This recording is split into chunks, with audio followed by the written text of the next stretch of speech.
Good morning, everybody. My name is Sister Pat Murray, and I'm going to facilitate this conversation this morning. And we'll begin just with a short prayer as we join together. We are 62 participants. That doesn't mean that we're 62 different congregations, but we're a large number of congregations who are obviously challenged by the question of a general chapter being postponed.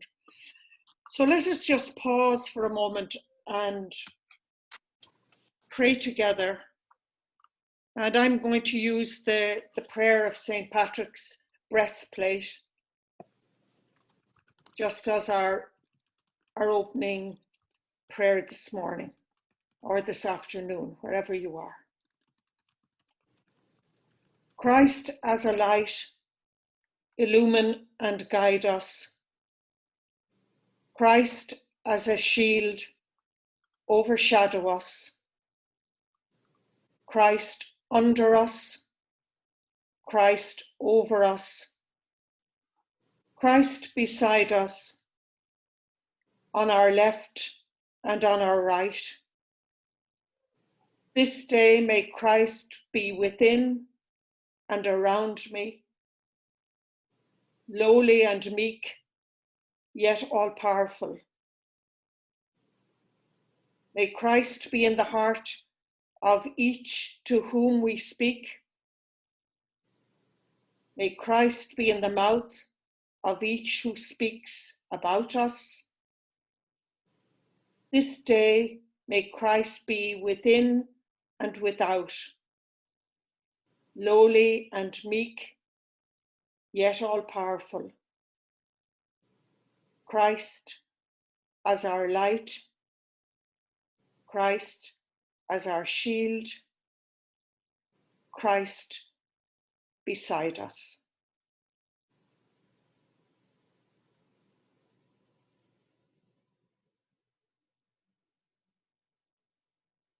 May the peace of the Lord Christ go with us, wherever we may be. May Christ guide us through the wilderness and protect us through the storm. May he accompany us. May he show us his power. May he bring us peace at this time. In the name of the Father, and of the Son, and of the Holy Spirit. Amen. So you're almost welcome to this conversation. And I'm sure people have many different questions to ask one another. So we're going to begin by asking you to name some of the questions you have so that we can begin this conversation. So I will take 5 questions and then we'll get responses to those questions and then we'll move on. So you can signal whether you want to ask a question or you can write it in the chat. First of all, as you're doing that, I just want to say the suggestion from this webinar came from Sister Marife Mendoza and Sister Anna Maria Babini. They said, why not have this conversation together? So there are many questions people have at this time. So write it in the chat or begin by indicating with your hand.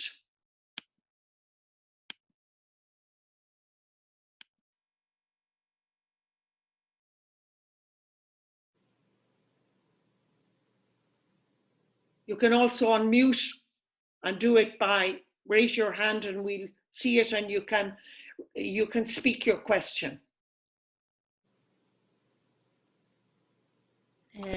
Sister Anna Maria, you have your microphone on.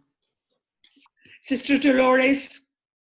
And this is probably goes without question, but I just want to confirm that sickle cell has told us that we have the sort of the authority to extend our term if we have had to cancel our chapter, and that all we need to do is let them know what the date of our chapter is.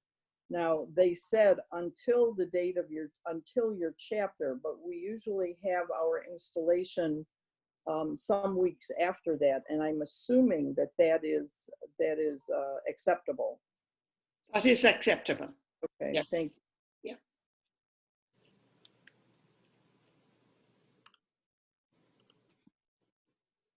But there was Sister Anna Maria Babbini. She can Sister unmute. Anna Maria, unmute your button.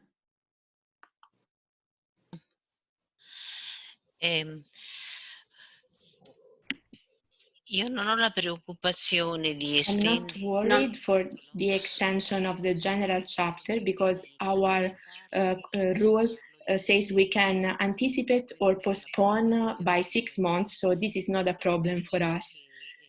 The problem that we face, and is very strong, is the following. Everything was ready for the chapter, was supposed to begin on the 5th of March, so everything was carried out, our work and the province's work, but now the situation is completely different, and when we will begin the chapter, we do not know when exactly. So on the horizon, and the situation is different. Therefore, we are asking ourselves, what should we do? We should ask the provincials and sisters so that they can tell us how they are living these moments, the situation, which are the new challenges. In chapters, we talk about challenges, but the challenges now are completely different. And therefore, we would like to send questions to provincial sisters, and this could worsen the situation for them, but this is necessary. We have to discuss this, and I would like to know what you think. Okay, let's take question by question as they come. So if anybody would like to respond to Sister Anna Maria, you can do so now. Any ideas you have for this time of crisis, when the chapter is postponed, and I hear that from many people, the chapter is postponed. What is the best way to occupy this time? And at the same time, to see what's happening in the provinces and regions.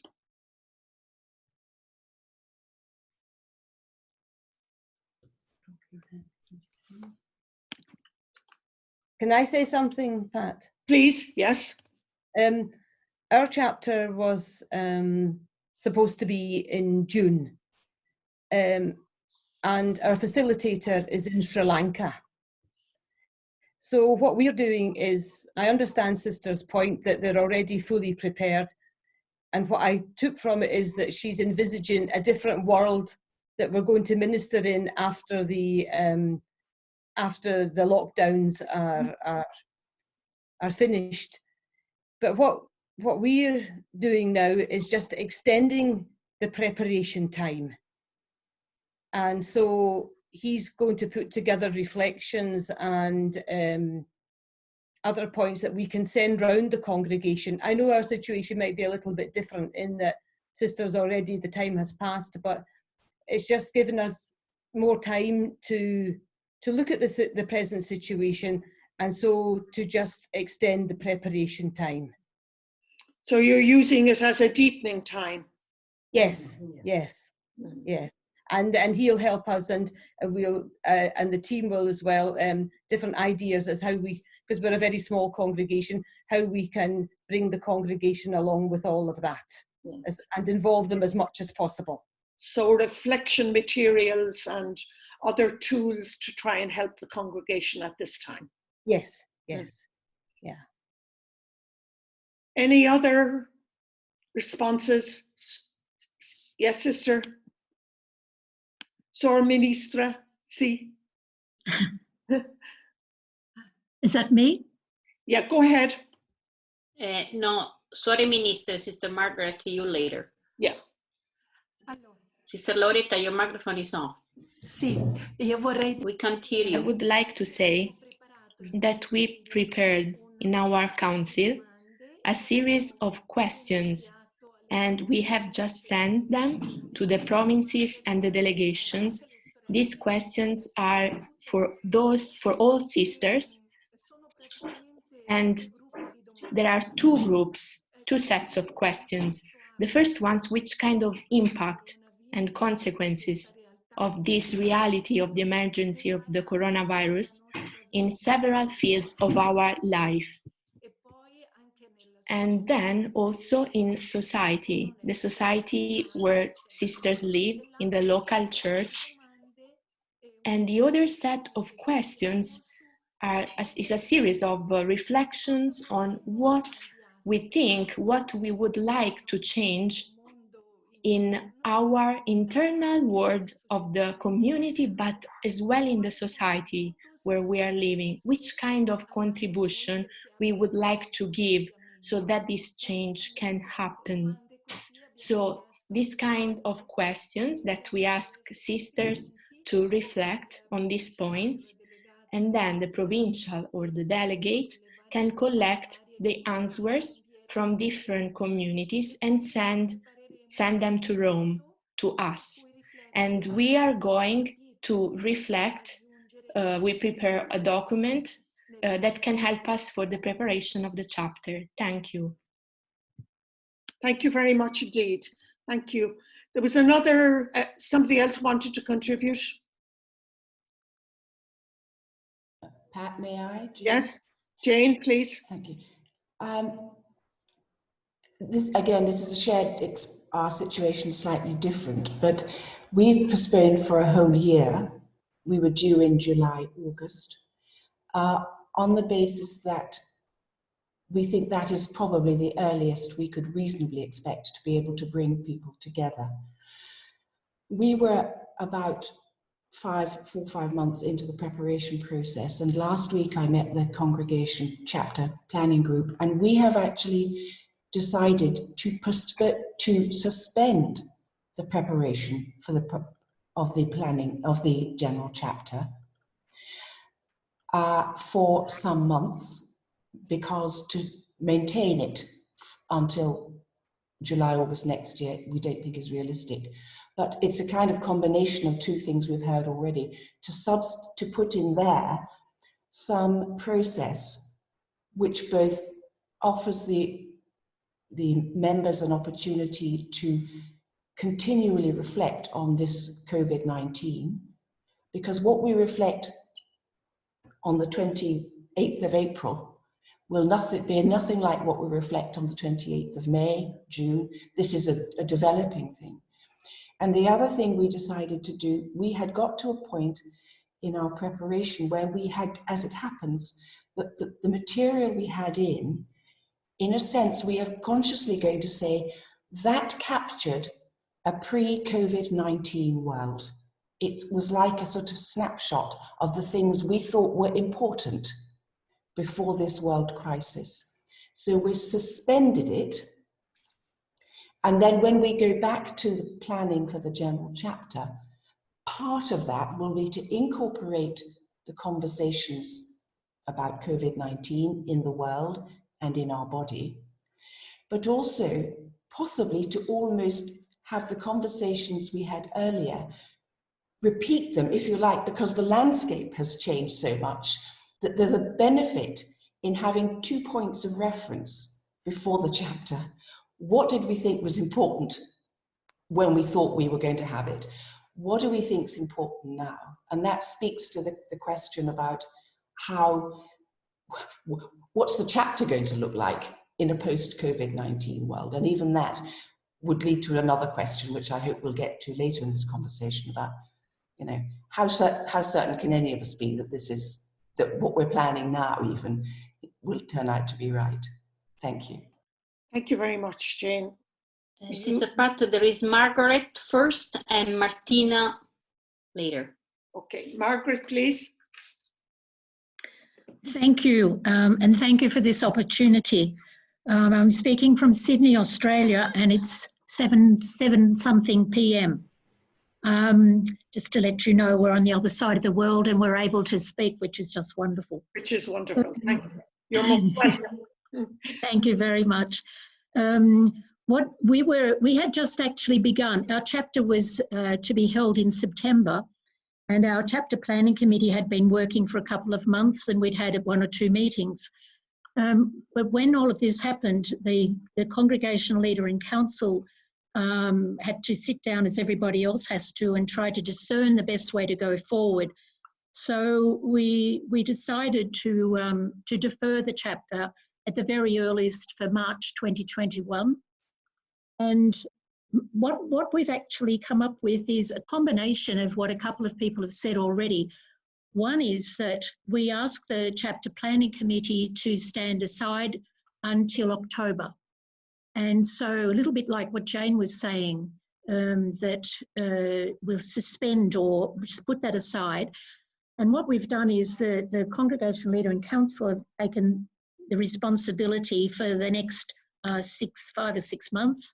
And we're doing what the sister, I think 3 speakers back, said, that some of the key things that we wanted to do in preparation for the chapter, we will depth them. We will take longer to work on them. One, for example, is we have rewritten and updated our constitutions. And so instead of just coming to the chapter and giving everybody a copy the week before and they have to, we're actually taking 4 or 5 weeks of gradually working through, and we're having contemplative dialogue conversations with using a portal. So we have some expert help to help us to set that up. It's sort of like I imagine it's like a max kind of Zoom, so that as many sisters as possible can contribute.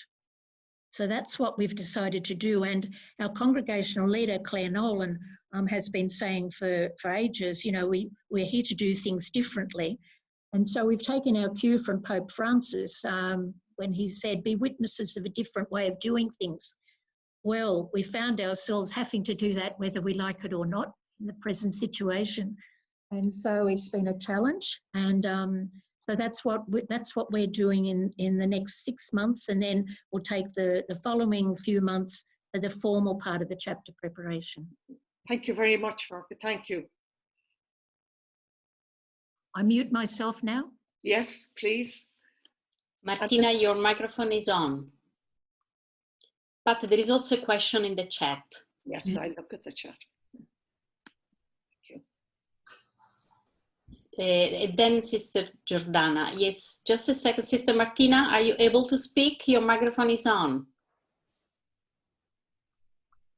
Okay, Sister Giordana.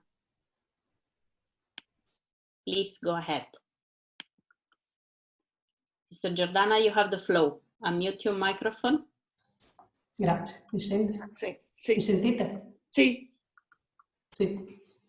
Buongiorno a tutte. Good morning, everyone. Allora, noi come Suore della Divina Volontà dovevamo avere as Sisters of Divina Volontà, Divine Will, we were supposed to have chapter in the month of July, and we decided to postpone it. We didn't decide to postpone it for a long time because as we see the second phase that is opening right now, looking at what the government is saying as well, we think to have it in October, starting from the 20th of October until the 8th or the 10th of November.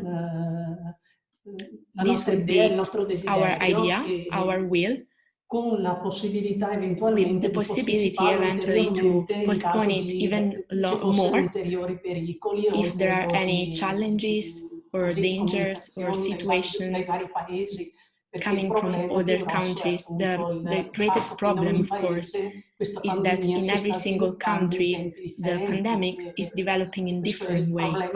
So this is the main problem while we are trying to plan in such a short time. Of course, we have doubts concerning the time. So, but this is our idea, and we communicated our date to all the sisters in the congregation. And concerning a questi due tempi, il prima e il dopo, the two times, the before and after COVID-19, what we are enacting right now, we plan to do it for next week, is meeting through Zoom online with people responsible of each single reality, for example, Brazil, other places where we are working in the missions, in order to build a working group in every single reality of the congregation, in every single province, so that we can have on our side also the possibility to analyze and think on this situation, on what we have lived, how we are facing this, and how to look at the future. And since we do not know what is going to happen with the COVID-19, so we are living during this time and we also plan the future. And this is our idea that we are implementing. So far, we haven't decided yet which questions to ask, because we would like to discuss with those who are responsible for every single reality. So we have a team to have an internal and external vision concerning the creation as well, that cannot be taken apart, that cannot be left outside of our reflection. But of course, we would like to suggest those who are responsible to reflect together on which questions can we ask the sisters, so that this can become a theme for the chapter. Of course, we already had a very intense program, but we have to see how to organize everything. So, what we say to the Congregation for Religious Institutes, we have postponed, but we haven't communicated the new date yet. I do not know if there is a procedure, but I believe this is how to react. Thank you. Grazie mille, grazie mille. I think the procedure is, once you decide, you communicate. But you, as you have already said, you have a tentative date, you have a planned date in October, but you may have to change that. So if I were you, I would wait until you have a security about the date before communicating. Anyone else who wishes to, because there have been many good insights raised. Anyone else wants to intervene? Yes? Sister Barbara. Barbara? Yes, just a couple things. I appreciate everybody's reflections. Our chapter was to begin this weekend. And so we've had a couple of mutations. In early March, it was clear we couldn't have it in May. So we rescheduled it for July. By the end of March, and did all the logistics and everything necessary for that.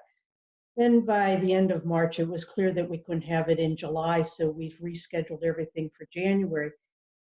One of the questions I pose, because I find it interesting that somebody is rescheduling for, thinking of rescheduling for October.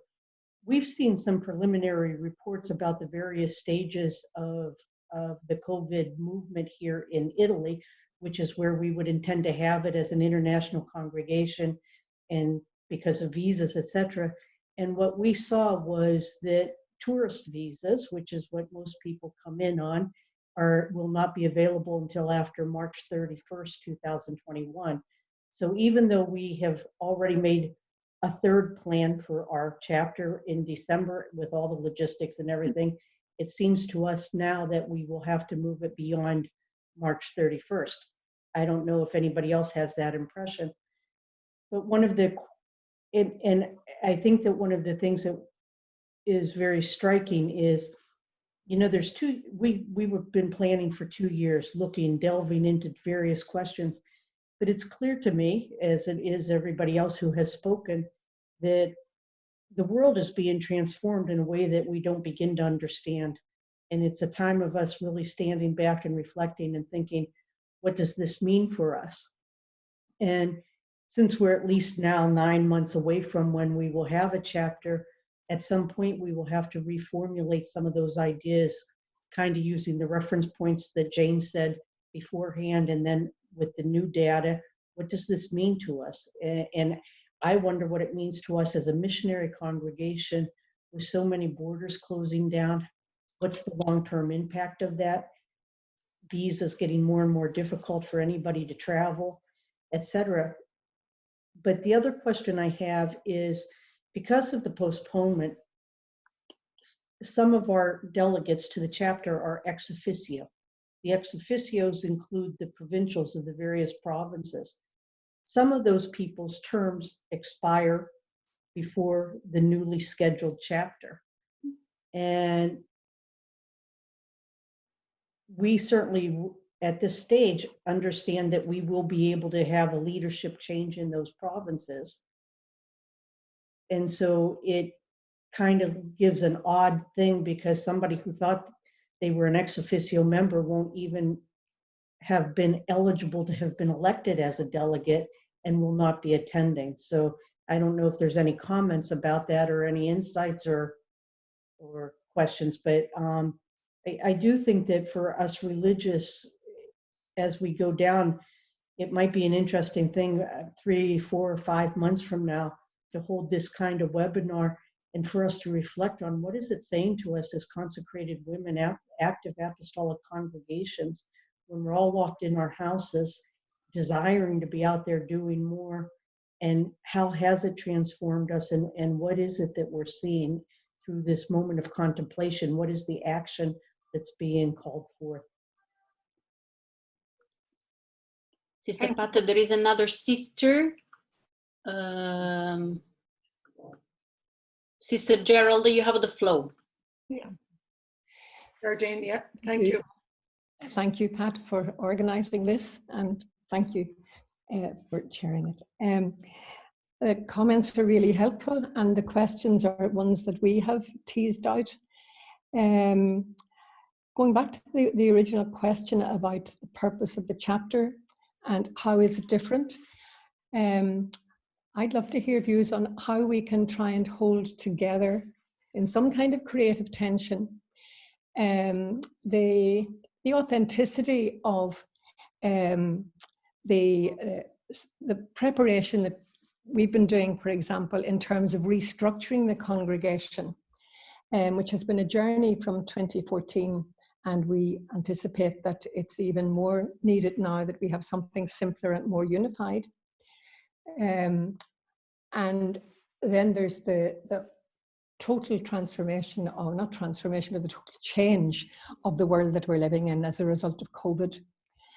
And how do we hold those two realities together with the changelessness dimension of a chapter, which is a Paschal event? And how can we bring those two realities of the work done with us on restructuring, for example, with the reality that our way of life and our way of being in mission is going to be so radically upended and changed. And yet there is something of a deeper current that even COVID doesn't take captive. And that's the reality of the Paschal journey that we're all on, and the Spirit's power to let that be part of the unfolding of God's plan for us. So how we hold those together. Thank you for in a sense enabling us to put those two in juxtaposition. And I mean, that's the huge challenge we're facing.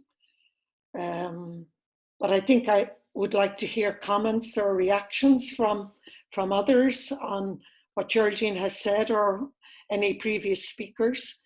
because on the one hand, we're trying to deal with an event that happens in the life of every congregation, and at the same time to reflect on the profound change that's happening in the context of our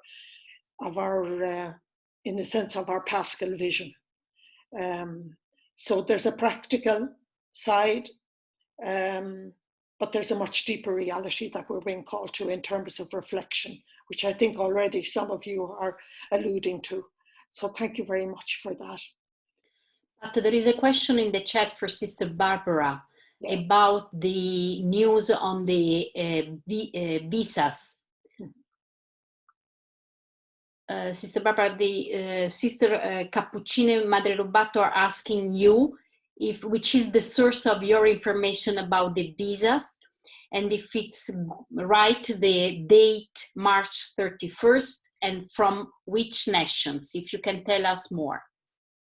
One of my Italian sisters sent me a WhatsApp about 2 weeks ago, which outlined all the various stages of Italy's changing, how they're going to gradually move out. And one of the things said that tourism would be open as of March 31st. I don't know that. I don't know how reliable that source is. Yeah. And that's part of why I put the question out. If anybody else had been able to source something like that, because for sure, I would love to be able to keep Plan C in place and have our chapter in January, as opposed to having to implement a Plan D for post March 31st. But that is what we got via informal chains of communication. I'm going to suggest, obviously, travel, the availability of travel is very important. So if anybody has any information, that they either share it in the chat or that they make that information available through sending information to UISG itself, to either to myself or to Patricia, so that we can gather any information that's of a practical nature. But I wouldn't want us to, whereas it's important, but as somebody has already pointed out, it's evolving in such different ways in different countries, in different parts of the world. It's very hard to track. But that's something we will try and help you do. So I'd like to move back to the questions on the actual nature of the chapter, or the process for the chapter, or any other reflections in that area.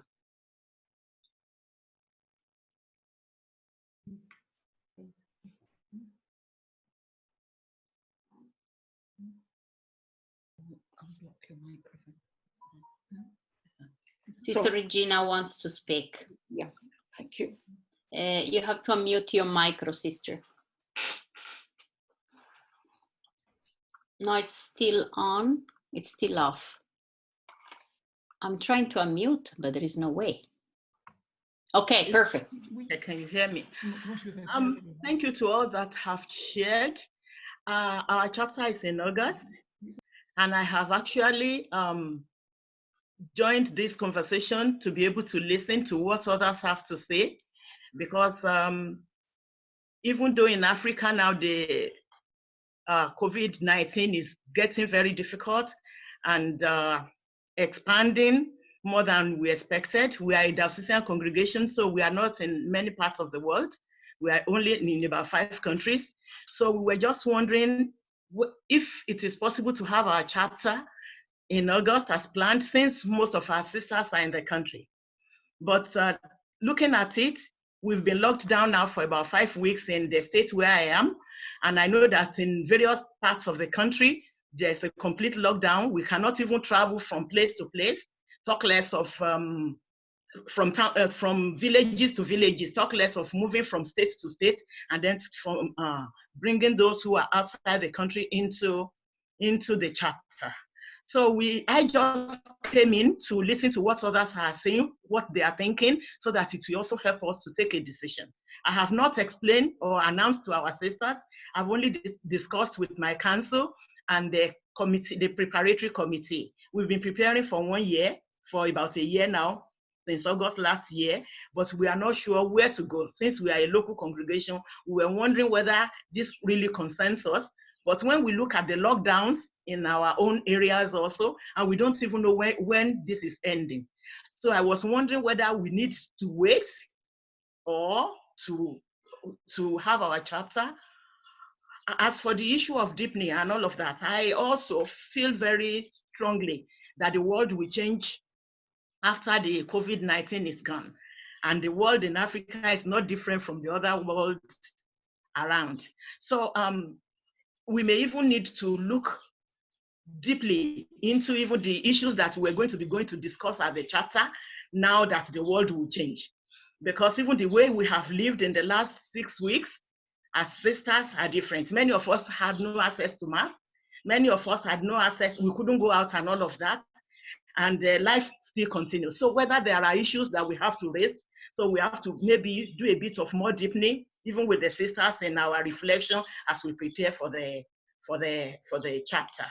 So here, we are here to listen, to gather ideas from others and see what decisions people are taking and what they are planning, so that it will also help us to take our own decisions and to plan for the future.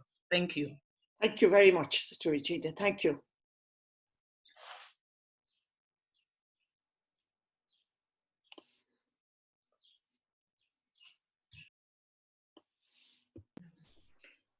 You have to unmute, put up your hand there. I'm sorry, I don't speak very good English, but my question is a little bit different. Yes. Our procedure in the chapter says that we can have our chapter with the 2/3 of participants. But is it fair to have a chapter with the 2/3 of participants if all the units, if all the countries are not represented? That's a good canonical question. Thank you. I think you need canonical advice on that in the light of your constitutions. But I think you ask a very good question yourself. Is it fair? You know, in the sense, is it appropriate to continue when it's not possible for everybody to be represented? So that requires your reflection and your discernment. And you can hear from others how the decisions that they're making because of the restrictions that they are facing through the lack of being able to bring people together. So in a sense, I'm not giving you an answer, but in a sense, it's a question, I think, for deepening and for reflection. Depending on where each congregation is so different in terms of where it's spread and where the members are coming from. So I think it requires your reflection, and it requires then some canonical advice in how best to proceed.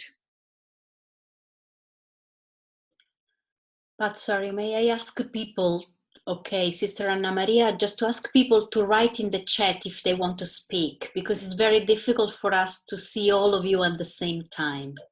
You're on 4 different screens. So it's 4 or 5 different screens at this stage with 71 participants. So it's more helpful if you write in the chat and say you want to speak, or unmute your microphone and speak is the other way. So Anna Maria. Anna Maria.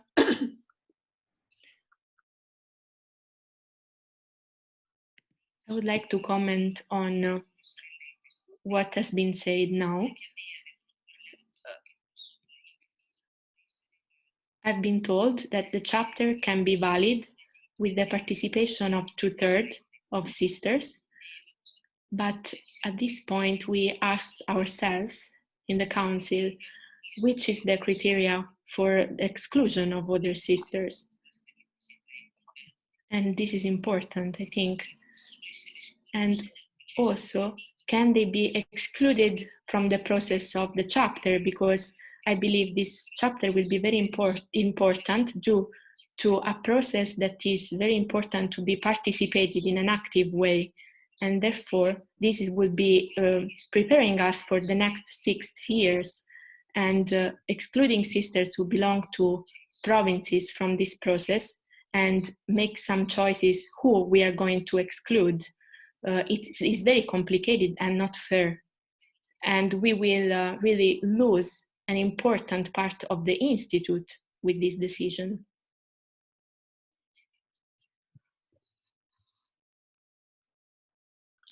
I have 2 people who are to speak.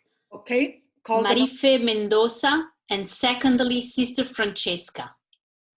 You can unmute your microphone. Okay. Can you hear me? Yes, Marife. Yes. Okay. First of all, thank you very much for responding to our request.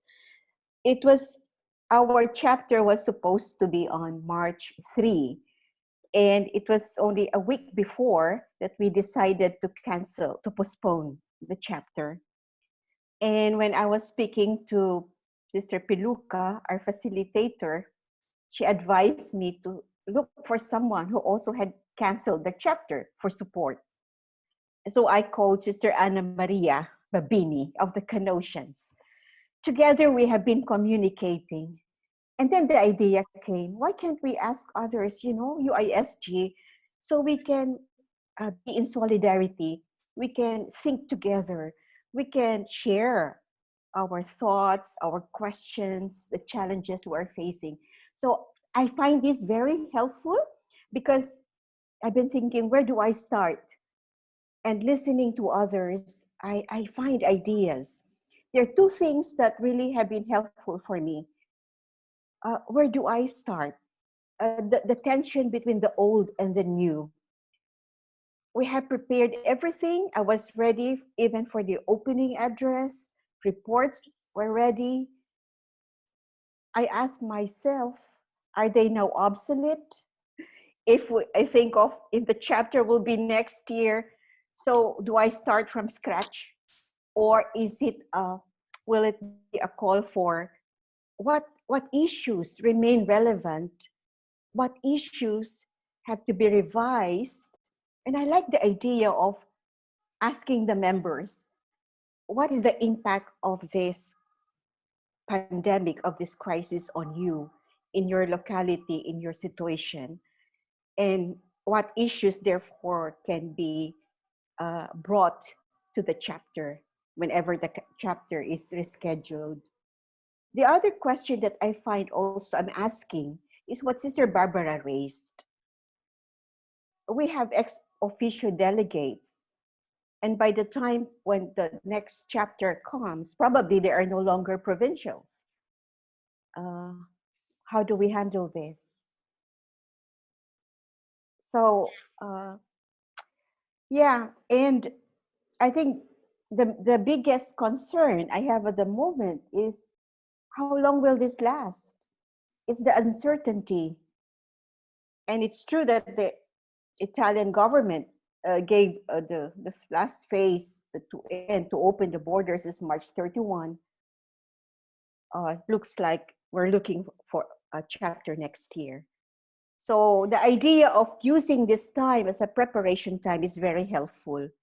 So I thank you for organizing this, and I hope we can continue this kind of conversations of supporting one another. Thank you, Marifa. Thank you. Thank you for your reflections. There was a second person who wanted to speak. Yeah, we have Sister Francesca and then Sister Giordana. Mm-hmm.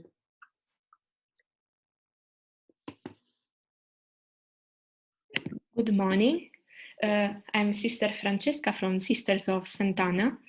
I would like to thank for this webinar USG, and also for all those who have said and shared with us.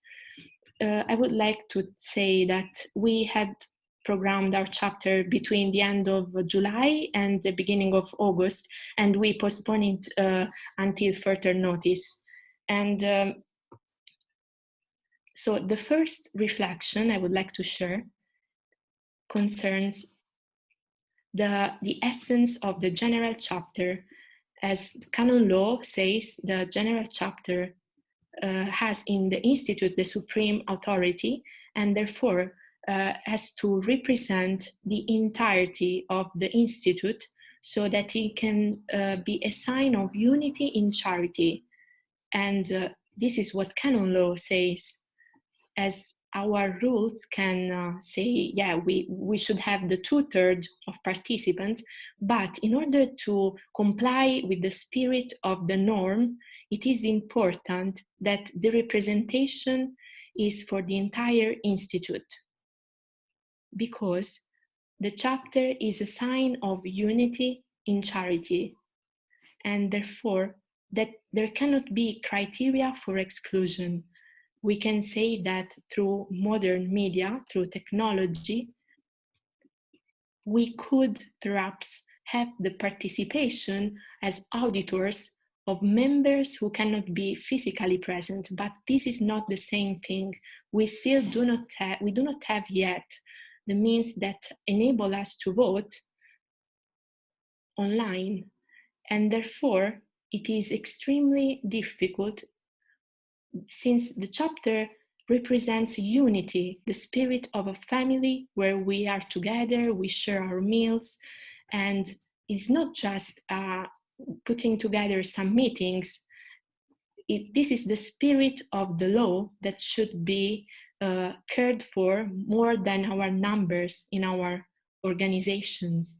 And the coronavirus and the lockdown that we were forced to live is locating us in a new perspective. So before, we were in a perspective of planning, projecting, and trying to foresee. Everything was good, of course, but now we had this situation, and many programs had to be cancelled. Not that they are not useful, of course, but they have to be rethought in a new perspective. In order to live this time today, we should entrust everything to God. And we cannot plan our project because we do not know what's going to happen with the visa. In India, for example, we have the 3/4 of our congregation, 1/3 of our congregation. And in Africa as well, where we have different means, and also healthcare system is different compared to Europe, and also in America. And we do not have everything in our hands. We do not possess our future. And therefore, this is a time of grace where the Lord is calling us to be vigilant every single moment. And this doesn't mean to be in a passive way, but be proactive. And in our vision and the prophecy, we are looking and trying to understand the signs of God. Therefore, this is my second reflection. The first one is the chapter, again, as a sign of unity in charity. And at this time, we are called to entrust ourselves completely to God and to see his signs. We do not know when and how. And concerning the members ex officio who are expiring, so from the decree from the Congregation for the Religious that we received, we know that our mandate as superiors are postponed until the next celebration of the chapter. And therefore, we should look for canon lawyers. We had the possibility to continue the mandate of some provincials with their councils for other reasons, and we got approval for this. So we have to address the dicastery, because one provincial who is presenting the report on the province, if this is going to change, doesn't have meaning. So, I mean, she had her role for the last 6 years and she's representing that term. So now our mandates as general councillors are kind of suspended, and we can ask for a continuation of the mandates of provincials, delegates, who would be the members ex officio or at the chapter. A last reflection is a request. I ask UISG. This pandemic is showing us how is important the reflection that UISG has been carrying out concerning the relation with the creation as well. And now, even more, we are called in this reflection to be present. And I believe UISG is extremely important for all the congregations. And I would like to thank you for this webinar and for everything else is going to be planned, because the emergency of COVID-19 is teaching us that we are a family, a pan-congregation. So we cannot think as single institutes. So even me, I mean, with my councillors who are here, we called other congregations for sharing, because we feel this solidarity now even more than before. It's so important not to choose alone, because we are a church, we represent consecrated life, and we cannot think and walk on our own. And therefore, I believe the task of UISG for the next months and next years to work together. Thank you. Thank you very much, Sister Francesca. I think the point you raised there in terms of the whole spirit of the chapter, in terms of a sign of unity and charity, is important for us to remember. You're calling us to be prophetic. And in a sense, I think we will ask, as UISG, we will put the whole question of the ex officio members to the Congregation of Religious, to ask for, in a sense, a directive with regard to that. It seems very sensible that if the mandate of general leadership is extended, that so too the mandate of at the provincial level, especially as ex officio members of a chapter. So we will put that on behalf of all to the dicastery for a response. Sister Pat, we have Sister Jordana, Sister Barbara, and again Sister Gerald. Okay. So first, Sister Jordana.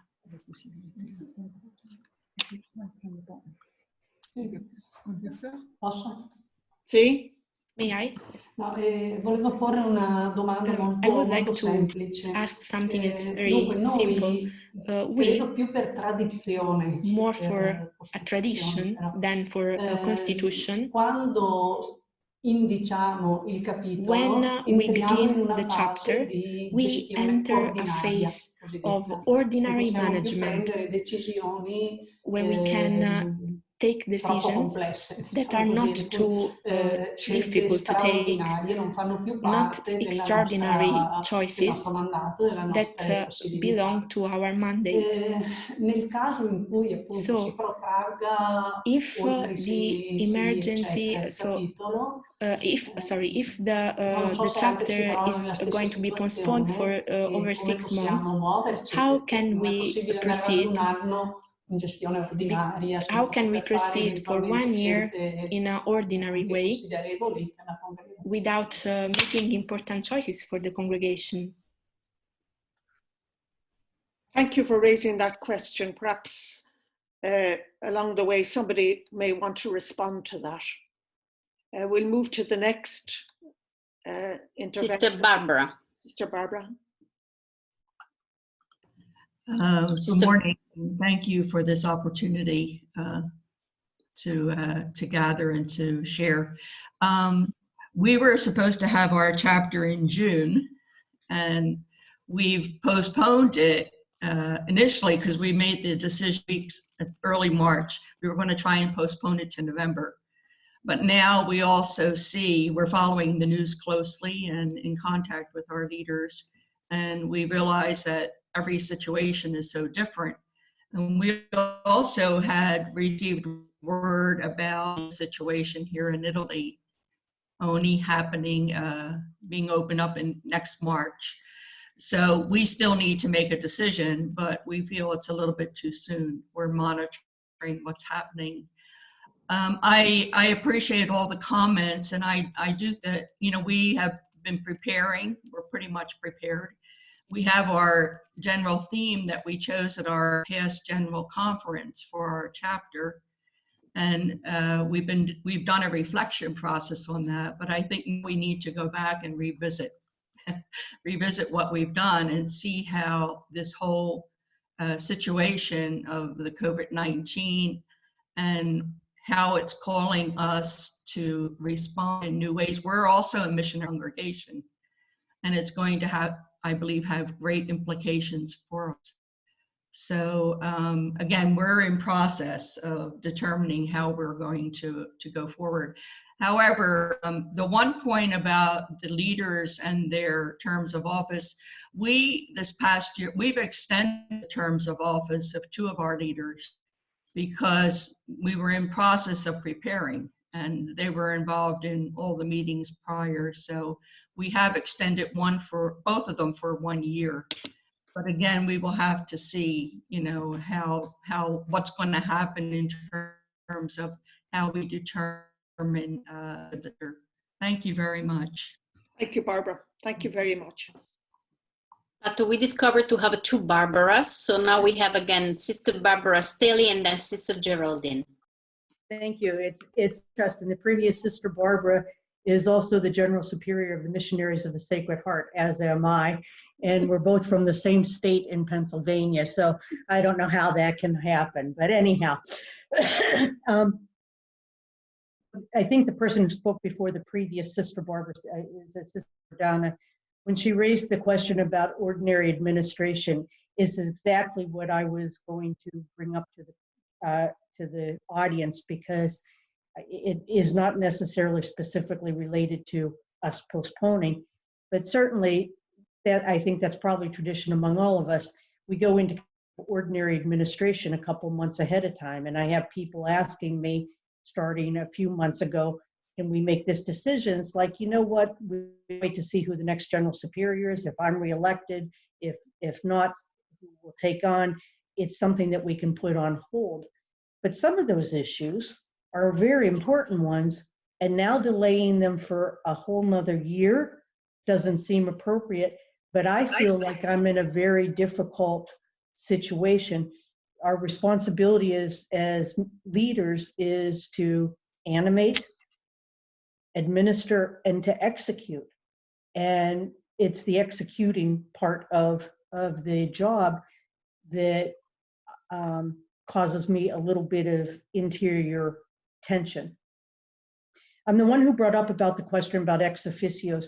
I want to say that I was not necessarily asking that we be given blankets for extending major superiors in the congregation. Our leaders are not chosen at a chapter time, at a provincial chapter time. And clearly there are some that we would not like to continue beyond what their period is. So I want to be clear that I wasn't asking for that to happen. Okay. I do think that there are some creative ways of doing it. If they and everybody assumed that these people would be going to the chapter, there is a way of voting in somebody ahead of time and the chapter giving permission for somebody to be a delegate, even if they weren't elected as a delegate. And you got to get look at your common law and get canonical advice on how to do that. But there are some creative ways that you can do that. Thank you, Barbara. Thank you. I see Elizabeth Healy would like to join in. And also Sister Geraldine was before Pat. Yeah, so Geraldine and then Elizabeth, please. You have to unmute your microphone, Sister Geraldine. Sister Geraldine, you have the floor. Okay. It's two quick comments, one on travel and one on the topic under discussion at the moment. So I'll do that one first. I think that there is no difficulty from the point of view of the dicastery on extending terms of office, extending the mandate of provincial or area leadership bodies, and the Congregation Council, the Protestant Council, staying in office until the General Chapter. But I think the last speaker, Barbara, has also shown there are other ways around to ensure that if you're not having people continue in office for whatever reason, and you've new people, you can still find ways of co-opting delegates over and above. My other one was about travel. Our chapter, well, if I weren't sitting here now, I'd be sitting in the middle of an election of a new Paris General of our congregation. So we were due to have it finishing this weekend, and we postponed to the end of November.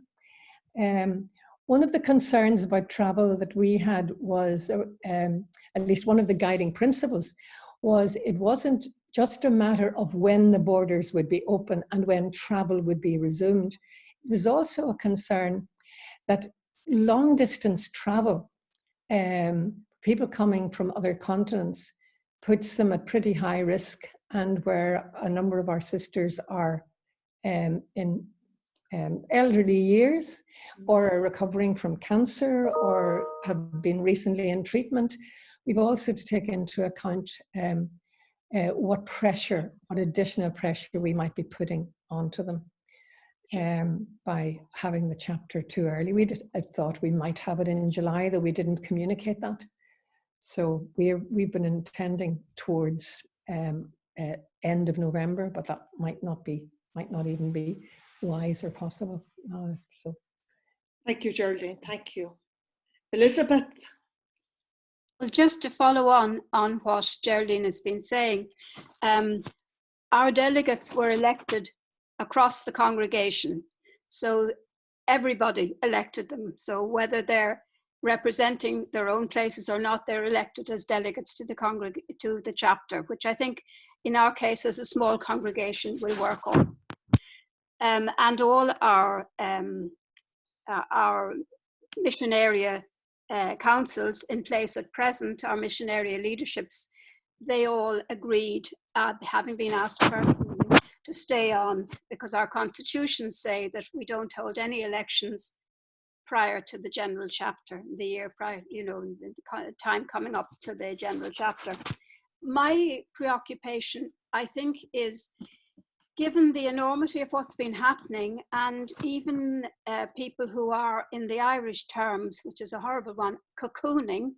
In other words, we haven't crossed the door of our house, or the three of us over 70 haven't crossed the door of our house for the last, I don't know what it is now, it seems forever, but it's about a month, and we've another while to go.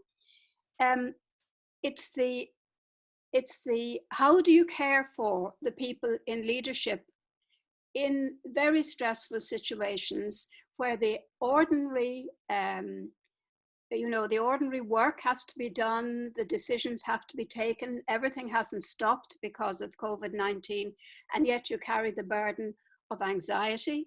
And I know that many of you will have lost sisters in this, and for which because we live in fear, say, of what will happen in our nursing home situations, as well as other. So that's the burden that's being carried by people who have already carried that burden for the stated length of time. And now they have to carry it until we manage to find a chapter, and they have all agreed with great generosity to do this. when you can't leave your house or when you can't go away to have a break, are there ways that we could help these sisters in leadership to carry this burden? I really would love to have help on this. Thank you. I think that's a very important question you're raising, and I think it's something for another conversation in terms of strategies for coping throughout our congregations with particular situations, and you've named one of them very clearly. So thank you for that, and I see it as something we can organise some other conversation on in the future. I'm looking at our time, and I'm going to allow, we're well over the hour. Let's say we'll take 10 more minutes and if people who haven't spoken would like to speak, again, indicating through the chat or putting up your hand or just turning on your microphone, please do so. There are also a couple of comments in the chat. If you read them out, Patricia. I can read it, yes. Sister Wren is asking, if we have the chapter and the sisters need to be quarantined, would USG help us to find a place to house all those who need to be quarantined? This is the first question. The other one is a comment. Yeah, I'm presuming that refers to Rome, to having a chapter in Rome. And what I can say is UISG will do its best to identify where there might be the possibility of quarantining sisters. It's something practical we could do, yes.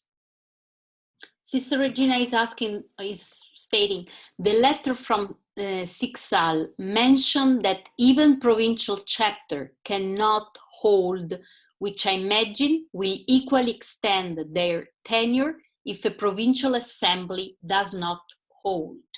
Right. And there's one in front of it, which I think gives clarity. I wonder if many of us have read the letter from Sickle Cell on the postponement of the general chapter.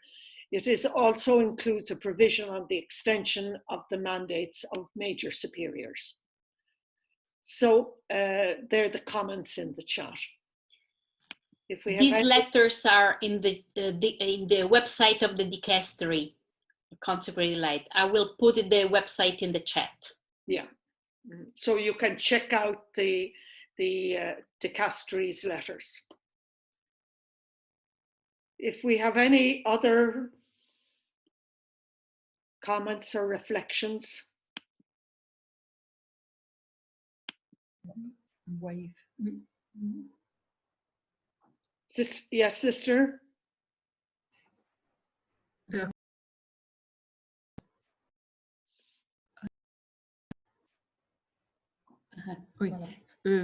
I would like to say that I have already asked the question to Rome about the ex officio members. Yeah.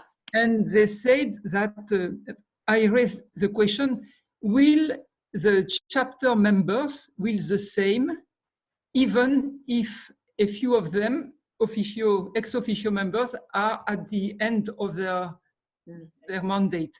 And they said, yes, they can be still members of the chapter. Thank you. Thank you for that clarification. And I have another question, totally different. Is it possible to split the chapter, to have a kind of chapter of business and later, or differently, a chapter of election? Behind my question is, I know that for the elections, people have to be present to vote. But for a chapter, business chapter, is it not possible to think of different way of handling with the internet? So you're saying, is there a way through the internet of doing the business section of the chapter, and then at a later date having the the election. Yes. The discernment and election. Yes. Yeah. So we'd be interested to hear if there are any responses of people who've had a split chapter.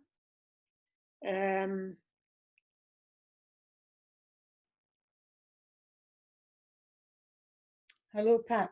Hello. Mary would like to say something. Yes, Mary.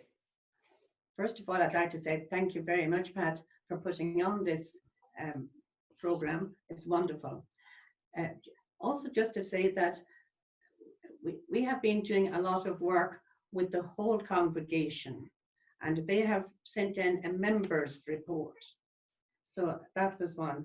We're now thinking of working with the delegates on deeper issues, and it would be around the business of the chapter as well. So I think there are ways. We've also had webinars to include everyone in the congregation, and they've been very successful. So there are ways and means of doing it. Yes. Thank you. Thank you. It's lovely to get practical examples like that. In a sense, you've involved all your members, and then you're involving your delegates in deepening, and you're attending to business matters. Yes. Yeah. Thank you. But Sister Barbara Stelly is commenting the chat that some congregations have chapters of affairs separate from chapter of election. Yeah. I've certainly been aware of separations among some congregations in dividing the chapter in two.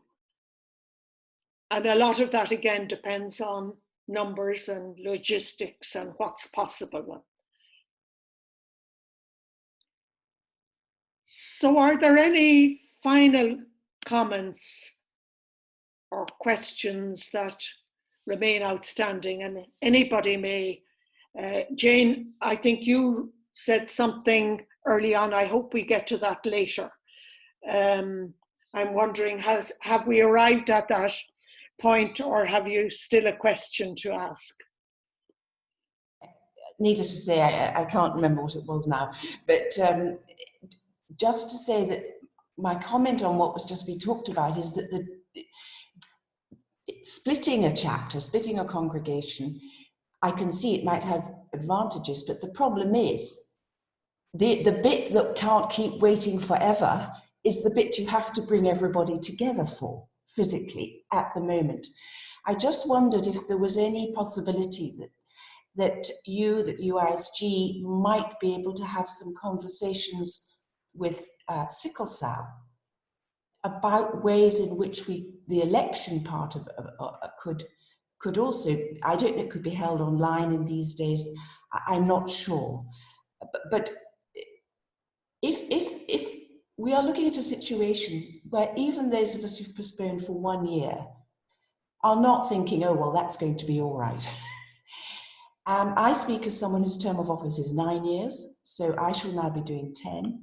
And I don't think that it is not appropriate in any sense for there to be continued extensions of however long for the good of the congregation, for the good of the charism, for the good of the mission. So I wonder if it's possible to have those sorts of conversations, begin a conversation with sickle cell that might shed also a bit of light on this, and maybe presumably you will be sharing with them the concerns raised by everybody today, sure, so they get a flavour of what's at the front of our minds and hearts. Certainly, thank you very much, Jane. We certainly will present a kind of an overview of today's conversation and share it with them, and raise some of the questions. I mean, some of them you've already answered yourselves, but I think there's some outstanding questions that we would certainly begin a conversation. And perhaps we might envisage that they might join a conversation with us. Might be another way in the future, seeing if that were a possibility. We have the technology to do it. So seeing if it were possible to invite somebody from the dicastery to engage in the conversation, particularly with those who are postponing chapters and have concerns, in a sense, for the long term as to what the challenges might be. So I think I'm, excuse me, I'm going to draw our session to a close. I'm deeply grateful for all of you for your participation. I think we have raised many questions in terms of the different dynamics and ways that we're called to be creative at this time. How through the lens of the coronavirus that we need to re-examine the journey that's already been taken in preparation for chapters. For some, there's been the suspension of working groups or, excuse me, preparatory commissions in order to go deeper in some areas. We've named the importance of a chapter being a sign of unity and charity, and of the need for the participation of members. And you've raised some very practical issues in relation to travel, particularly the question of ordinary administration during the time of postponement. I think that's a very important area to reflect on, because life can't be put on hold forever. We will bring a summation of these concerns. We will, you will have, we've been recording this, so you will have a recording of this conversation, but we will also do a summation and present these concerns and begin a dialogue with the dicastery. I also, just including for solidarity at this time.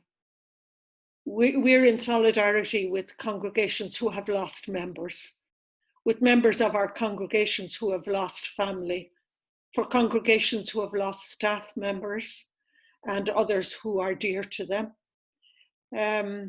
We at UISG have been working with some US foundations and have been able to secure funding, particularly for congregations with elderly sisters here in Italy and also in Spain, who have sustained large costs because of the type of protection needed in aged care centres or also in communities. So we're very grateful for the support that you give one another. I'm aware through various communications of different ways in which congregations are supporting each other locally and nationally and even internationally. I think we've said at UISG that we are a global sisterhood, we are a family, and that in answering the needs and the mission of today, that we support and encourage each other, that we feel the frustration in many cases of not being able to go out.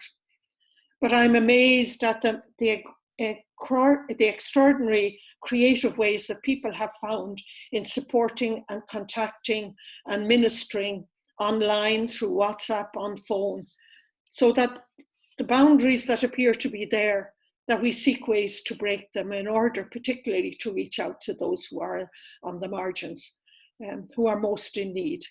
I'm grateful to all of you and for your support of UISG. We look forward to a further conversation.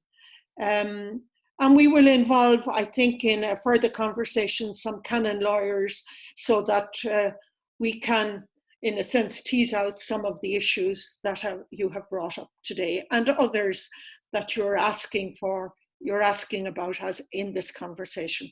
So may I wish you Godspeed, God's blessing, and be well and be safe. Thank you very much indeed. Thank you, Pat. Thank you.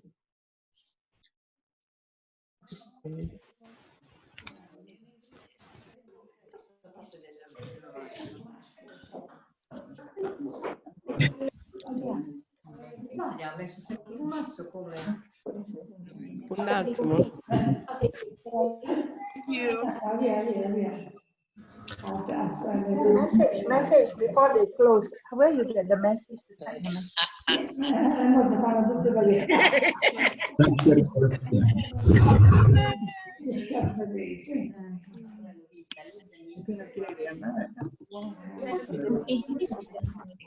Grazie.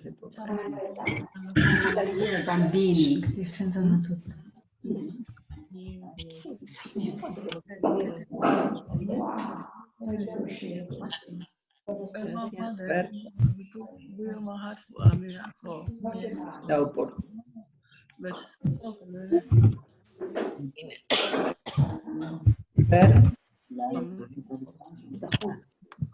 Prego, devo preleggere. Non siete, no?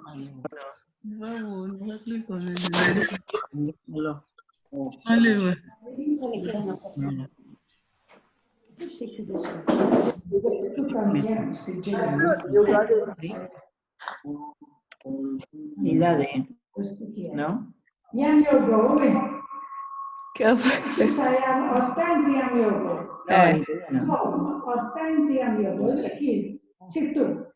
Sì, mo esco.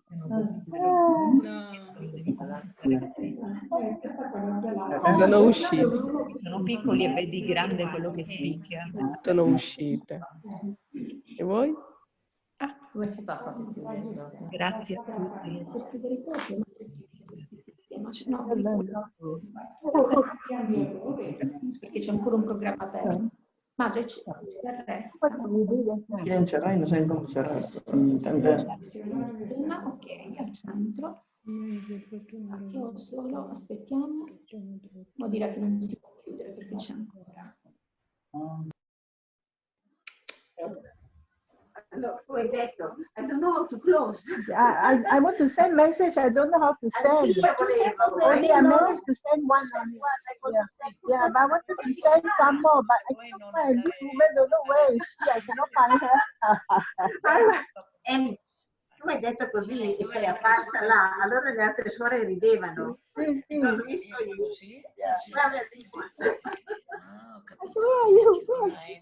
Ho capito. Ma non avevo mandato ma non va via. So, but better you find out how to